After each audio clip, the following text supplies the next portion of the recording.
Pemirsa, organisasi masyarakat Laskar Merah Putih Cabang Aceh Tengah Aceh periode 2019-2024 yang baru dilantik tidak hanya siap membantu mempertahankan NKRI dalam membantu TNI dan Polri, juga siap untuk mengawal proses demokrasi dalam pemilu 2019 di Kabupaten Aceh Tengah untuk membantu aparat keamanan. Indonesia.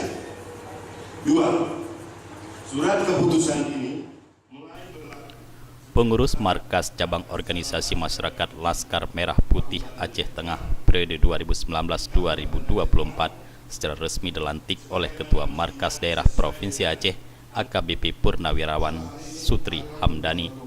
Pengurus Laskar Merah Putih Aceh Tengah yang baru saja dilantik tidak hanya siap dalam membantu kebutuhan dan pertahanan NKRI saja, namun juga siap dalam menjaga proses demokrasi akbar yang akan berlangsung dalam pemilu 2019 ini untuk menjaga keamanan dan kenyamanan masyarakat agar dapat menentukan hak pilihnya secara damai.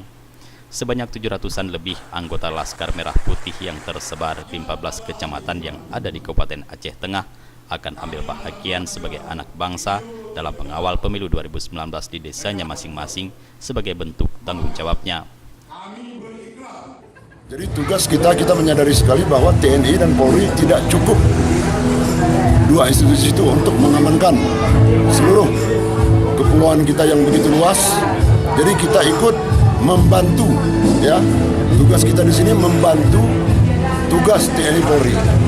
Jadi kekuatan utama TNI Polri adalah kekuatan utama, sementara kita rakyat memilih kami sebagai ormas Laskar Merah Putih sebagai kekuatan pendukung. Al-Fatah sebagai ketua terpilih pada periode 2019-2024 menegaskan bahwa Laskar Merah Putih di bawah kepemimpinannya dipastikan netral dan tidak berpihak pada partai dan paslon. Selain itu tidak ada arahan dari pimpinan Laskar pusat untuk terlibat dalam politik.